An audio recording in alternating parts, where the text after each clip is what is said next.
3rd and goal. Keeps it himself. Left side. Touchdown, Detroit Lions. I see you, 16. To it, back to throw. Looking over the middle. Wide open. Tyreek Hill to 20. The 10. The 5. Touchdown, Miami. Shotgun, Purdy back, throws out left, catch by George Kittle. Breaks a tackle and runs for a first down. Go. Let's go.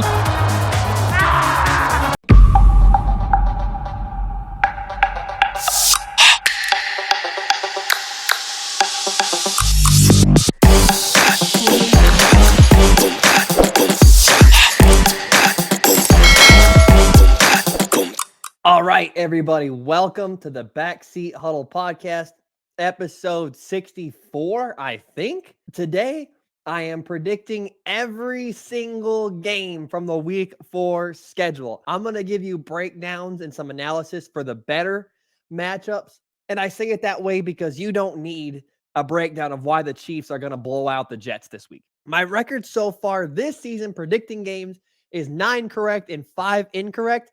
But I was 4-1 picking game last week. So your boy is picking up some fucking steam. So if you want those good motherfucking predictions, you found the right place. All right, enough of this bullshit. Let's just go ahead and get into the predictions. Dolphins versus Bills. There is not a chance in shit that the Dolphins lose this game against the Bills. Last time we saw these two teams play, the Bills almost lost to Skylar fucking Thompson, Kansas State legend.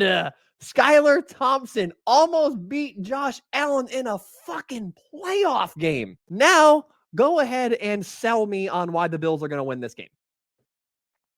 Since the aforementioned Skylar Thompson legacy game, all the Miami Dolphins have done is get better, while Buffalo has more or less stayed the same or potentially gotten worse. The Dolphins offense has put it into maximum overdrive. You'll never catch me, Krabs. Not when I shift into maximum overdrive. Hi-ya! They're doing everything right on that side of the ball. And Vic Fangio has this fucking defense playing awesome after they looked subpar week 1. We've seen Mike McDaniel outcoach Sean McDermott once or twice already.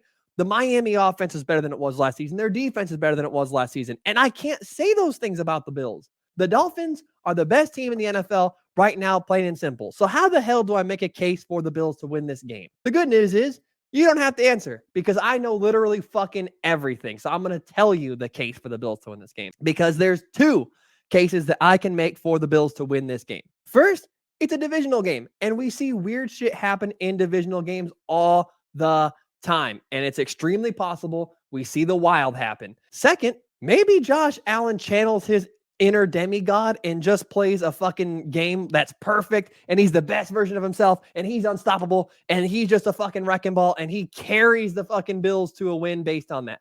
I don't fucking know, okay? It's a horrible game plan, but Josh Allen has shown he's capable of it before. Maybe he puts on the Superman cape and he just outduels the entire fucking Miami offense. I don't know. I'm losing faith in this as I keep talking about it. So those are the best cases I can make for the Bills. Dolphins 31-24. The Rams versus the Colts. Rams versus Colts is a weird fucking game because I want to be like, yo, the Rams, Sean McVay, Matthew Stafford, Puka Nacua, Aaron Donald. Fuck yeah. But it don't be like that for the Rams because their offensive line sucks. Every time I start to go one way or the other picking this Colts versus Rams game, I think of a reason that the team I'm leaning toward won't win, and I go, nah, and then end up in this cycle of fuckery where I just can't pick a winner. I want to pick the Rams, but I don't love how heavily they rely on their quick passing game. Originally, I wasn't sure if they were leaning on it because they don't have elite wide receivers on the outside right now, or if they just didn't trust their O-line. And if last week where they allowed 6 fucking sacks taught us anything, it's the latter, and they don't trust their offensive line. But I don't trust Gardner Minshew. So what the fuck do I do? The conundrum of picking this game is, do I take the proven commodity of Sean McVay and Matthew Stafford, or Do I step back and realize that the Colts defensive line is way better than the Rams offensive line and realize that's a huge liability for the Rams? It's made even more challenging because that matchup was really the undoing of the Ravens last week against the Colts team. The Colts D-line controlled that game versus the Ravens O-line. If I go based on the head coach quarterback combo, which is what I tend to lean on when I pick close games, I would have taken the Ravens over the Colts last week.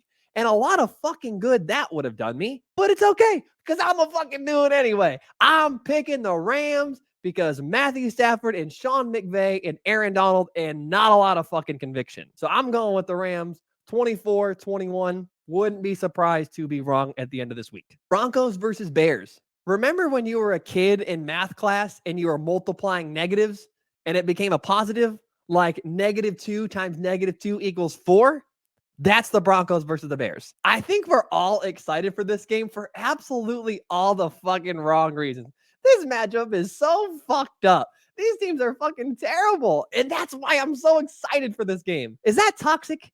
I feel like it is, but I don't give a fuck because I'm excited for this game. But it does feel a little toxic. The Broncos are going to win this game for two main reasons. Number one is Justin Fields, case in point. Justin Fields is arguably the worst quarterback in the NFL and has an atrocious defense to go along with it.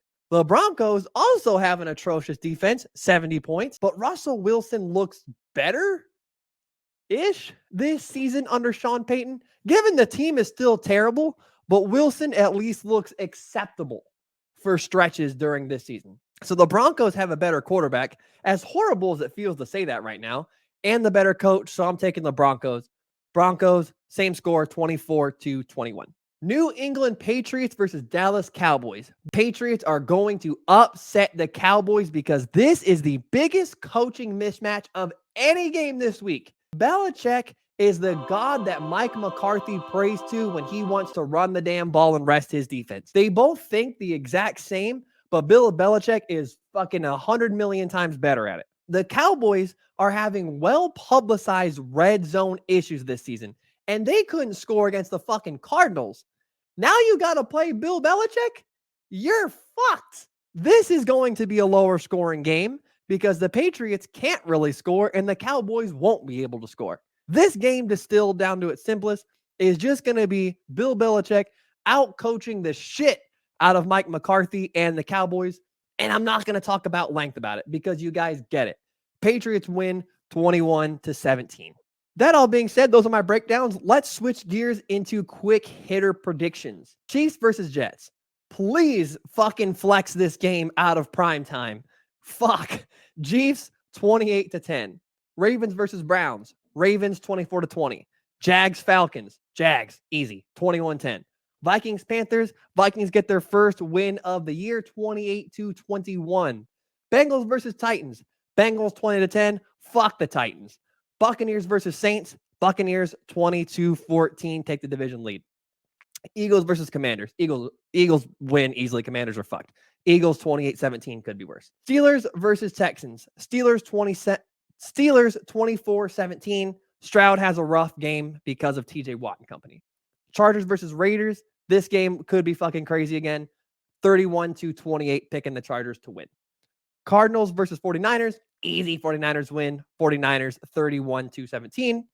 And finally, Seahawks versus Giants. I'm taking the Seahawks fairly easily in this game. 31-21. So that's it, guys. Those are my predictions for this week. If you liked them, feel free to like and subscribe. If you hated them, feel free to like and subscribe anyway. Feel free to let me know where I was wrong. Take care, everybody.